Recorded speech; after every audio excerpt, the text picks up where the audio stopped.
John Barker is a content marketing specialist. So John is going to take a different angle to this around real time and content in particular, with a bit of social thrown in. So John's a South by Southwest speaker and author around newsjacking and this whole idea of sort of real time content. So I'm going to hand straight over to John. There you go. See, I'm sorry. Everyone needs a ball. I'm going to basically demonstrate what it's like to make real-time content in the worst way, as well as real-time content that's amazing. I'm actually trying to hit certain people here, even though I know not. Oh wow, hold on, I know that guy there. Mike, good to see you. So make sure, Kat, do you mind helping me pass out some balls? This is going to get really messy. I'm going to apologize in advance. I have a huge problem with what I've done to you guys. I've lied to you. I've almost single-handedly ruined marketing. Does anybody really want a ball? Because you look like you need them. Okay, so what we're doing is we are going to cover all of my multitude of sins in helping kickstart this thing called real-time marketing. How many of you love it? Love real-time marketing? I knew no one would love it. You basically hate me. That's why I'm feeling very defensive. I've committed all of these sins in the last week for brands. Specifically this Clooney one here.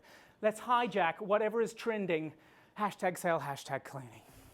Now, I just thought that I was trying to get along. Everyone wants to be friends in the schoolyard. I was like, brands trying to be relevant. People are talking about stuff. So I did something. I wrote a book. I wrote a book called Newsjacking, and I'm proud or not proud to say that what do you think one of the most annoying buzzwords of 2015 was? It's in orange. It's the jacking. The jacking is off the charts for most annoying as a suffix. Yeah?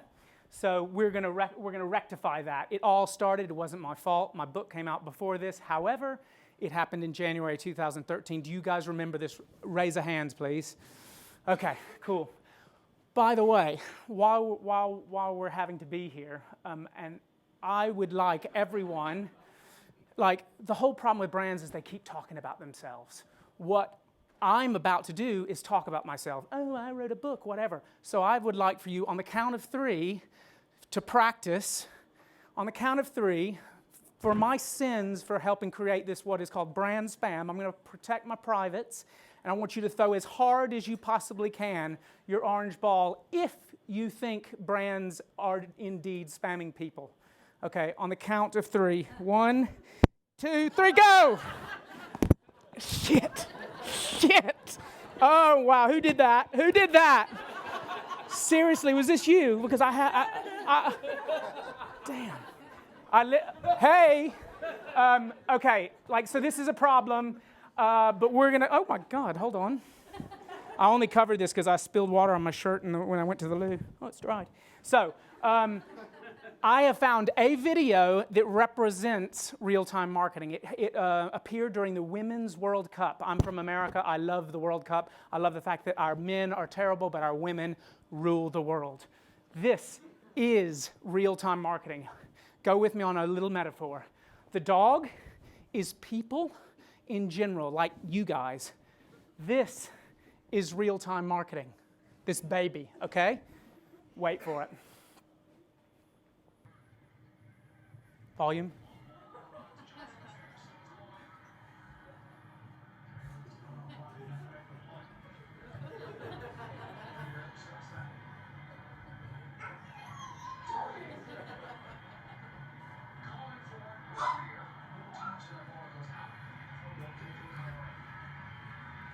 Watch this. It goes to get a weapon. It's got a weapon. The baby is it. Oh, yeah, and we don't know if the baby actually hit the dog with the milk bottle.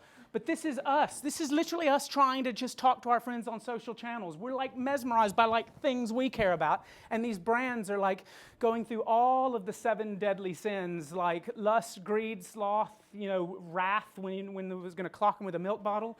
This is a problem. We won the World Cup, by the way, just in case anyone noticed.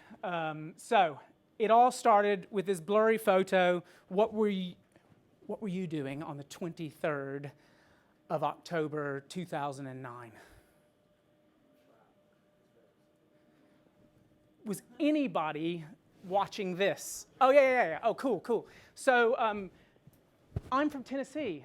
I basically am a racist. We invented the KKK. I might as well be a racist by the fact that I'm from Tennessee.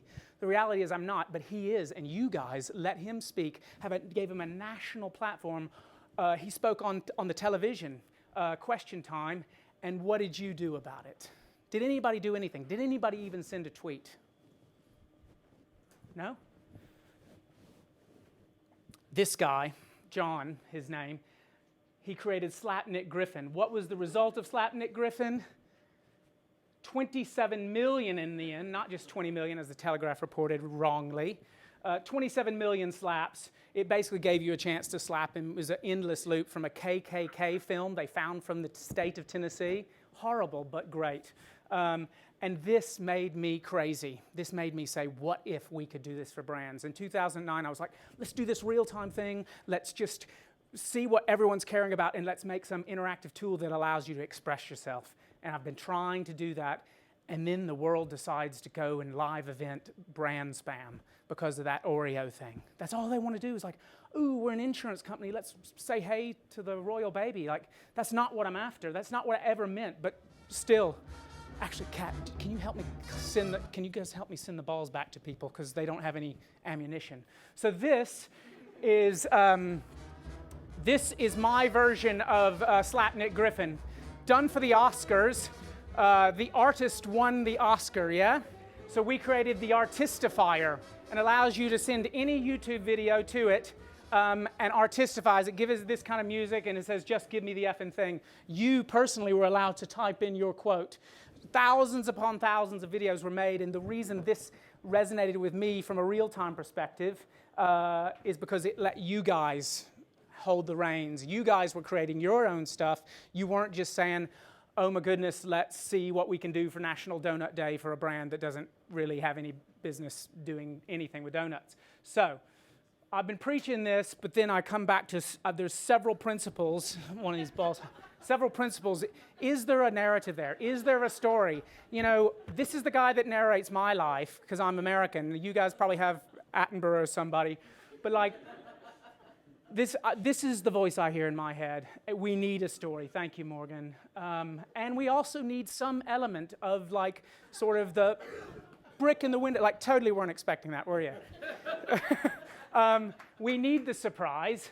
And finally, this is the problem. This is the problem about process and all this stuff, is we're just too slow. So there is an element of, can we do this at speed? Can we? And sometimes one of my clients, BBC Comedy, we basically had to do several different versions because you guys play this sport called cricket.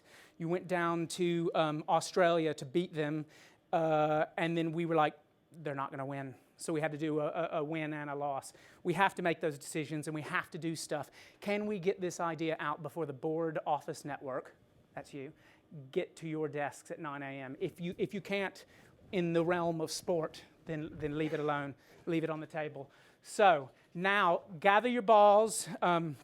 If we can have some help from more people balls, I am going to go through the very quickest first ever Performance Firestarters brand balls off. I'm going to act like a junior brand spammer, or what they call a strategist, Mike Phillips, someone like that guy. And I'm going to pitch you these ideas, and I want you to throw your ball if you think it pisses you off, or if you think you love it. Because the reality is, most content is just in the middle. It's just like not even worth talking about. Only throw if you hate it or you love it. By the way, since I'm not supposed to talk about myself, I'd love for you to tweet things that are either really, really horrible about me or really, really nice. And I'll give away the one copy I have of the book. So that's just because none of you are tweeting tonight, which really upsets me. So that's the book you'll win if you start tweeting now. Smiley Cyrus there, by the way. Okay. Here we go. I'm an idiot. I'm very sarcastic. I got on a plane. I said something I shouldn't have said. It ruined my life. My parents disowned me. When I got off the plane, 150,000 tweets were there. I lost my job, and John Ronson wrote a book about it and the danger and the power of social media shaming. This is what I call not even a balls up. This is actually, excuse the language, this is like a tits up. This was horrible, but even she should be forgiven and her life shouldn't still be ruined. Does everyone know the story about this woman and what she said? Horrible. I start there on a personal level, then we get worse on a brand level. This is, okay, so spaghetti's really American. Why don't we got to be patriotic. We got a big anniversary coming up. 250,000 people, or 2,500, doesn't matter, died. Exactly. If you think this is bad, throw the ball at me or the spaghetti-o. See if you can hit it right there in the kisser. Get tweeting because you're good. So how many of you know that this created the world's largest online gallery of that? It's basically atrocities, the worst things from the history of the world, and they all have their smiley little spaghetti-o man by them. I dare you to type that into Google because there are reams and reams of endless Mussolini, Hitler, Nagasaki, Vietnam, all that stuff. And then this, blessed Rihanna, I love her, I love this, I wish I had done this. This is one of my biggest career regrets, is that I wasn't running a Family Guy social account, because they basically got the guy, gave him nipples and stuff, and put this picture out within 3 hours. She changed her avatar. The world went crazy. Yes, she did this on purpose, the see-through dress thing, but she had no idea she would be blessed with such largesse. This I loved. Does anybody love this? Throw it at Peter Griffin if you do love this. Maybe it literally is probably just me. Not me. Don't throw it at me. Goodness me. Yeah. Can we collect some more balls? Now, oh, whoa, that was really close. Now, about the whole racist, this is my racist interlude. How many of you think this is a good idea for England football fans? Because Asda thought, oh my God, you guys are going to get wet going from pub to pub, drowning your sorrows because England screwed up yet again at the World Cup. So they made that for you. Great one, Asda. And then they didn't even defend themselves. And then Paddy Power, who I love, but this was probably a little bit remiss. This was called the Prejudice Booth. Does anybody remember? Oh my gosh. So some Chelsea hooligans literally pushed a bunch of black people off a train in Paris. Let's prove that we're not racist by getting a bunch of minorities and having them, you can take your picture to prove you're not prejudiced. Didn't go down well. And now the gallery of the biggest gallery of police brutality opened up because of this innocent thing of, hey, just give some photos of you and a cop. No one takes happy photos of them and a cop, and it led to this. This is my favorite one here. I'll read it to you. Cocky McSwags-a-lot. You might not have known this, but the NYPD can help you with that kink in your neck. Unbelievable. So this was just a little something we don't have time for, one of my little things. Alex Ferguson, last game, we found his chewing gum that he left on the pitch at West Brom. We put it on eBay. It sold for nearly £500,000. But you can hate me for that and throw balls at me because it was an absolute lie. We didn't find his gum, and we got found out. But the PR was worth it, so sue me. And now finally, the best piece of real-time video ever. This is painful if you're Brazilian in this very room.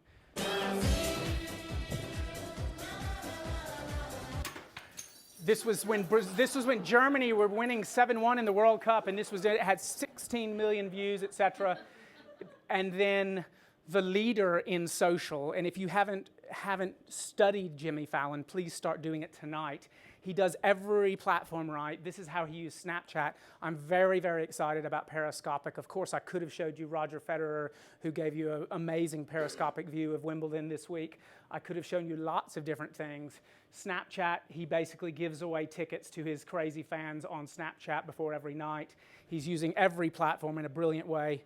I love him personally. And then for my sins, I was doing a real-time conference, and someone got a bad idea. Did you do that? I was trying to hit the thing. Oh, right. No. Oh, because seriously, are you from an agency in New York that wanted to, okay. Here's this cell. We make Listerine. I think we should form a 24-hour newsroom for 2 weeks in Brazil and try to hijack the World Cup for mouthwash. And we'll link it all together in this beautiful package called Power to Your Mouth. Believe it or not, this did not connect with human beings. Hit me and him in the mouth if you think this is terrible.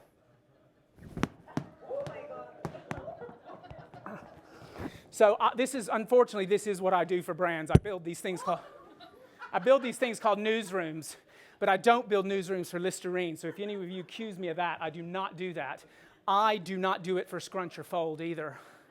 Now, this is not good because they actually thought they'd gamify it. Join the debate.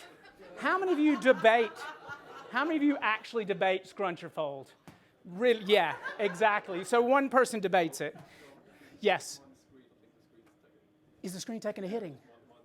Oh my gosh, I broke a chandelier in the hospital club. That is why I have to do a video camera. I haven't broken anything yet. It's for my lawyer. So yeah, literally mind the screen. I totally forgot about that. So this is my framework. I have to look at everything. I'm exhausted too. Is it balanced? Is it both brave and brand appropriate? Is it actually asking you to do something? Does it make you want to like it? Is it there for the long term? Does it have that oven from the sky effect? And crucially, is it based on what people want? The data and everything you guys have been talking about here tonight, all these like proper speakers, is all about like listen to what we're like. We have a chance to like really feel the pulse of our customer and actually even predict what they want by looking into this data. We have a chance to not put chicken corsages on wrists for teenage girls because we want to hijack the prom hashtag on Instagram. We don't have to do that. It's actionable, yes, but surprising, yes, but it lacks a few other things. And then finally, this is content strategy for real-time marketing at the moment. It's literally just all up in the air. They just let's throw things around like balls and see what sticks. Nothing sticks if you don't have a content strategy, which is what I help people with. Now, finally, to wrap up, got 2 case studies I've added in for you because it felt like a real data geekery thing. Now, do you want my personal story from South by Southwest of data fueling creativity, or do you want another passion of coffee? Throw balls at what you want. Oh, no, you don't. No, you don't. I've just been told off. I'm going to give you barbecue. So, sorry about that. So basically, these guys were great, sitting there in Texas, having my barbecue, and all of a sudden, I was like, I want more ribs, and something popped on my phone. It's like, oh, we've got a rib special. They basically have lined their data up with their kitchen stock. They're looking at all the tweets coming in of what people are saying, and they're basically arranging specials in real time to please the staff that they have in the like mostly fat American people like me.